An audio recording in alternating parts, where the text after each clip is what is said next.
Prima Ballwechsel. Und das Publikum steigert sich so langsam hinein in die Stöhnlaute von Sharapova. Vor allem, wenn es dann eng wird, kommt dann immer noch eine zusätzliche Note hinzu, indem sie noch ein Oktavchen höher quiekt.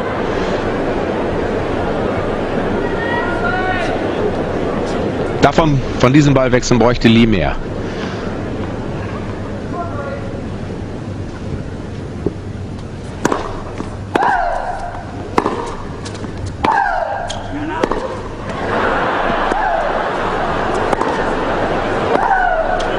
Publikum unterhält sich wieder selbst mit dem Gestöhne hier.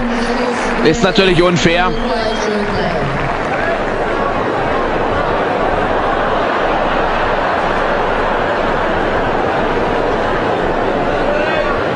Aber gut, sowas erlebt man auch nicht jeden Tag. Und die hier heute Abend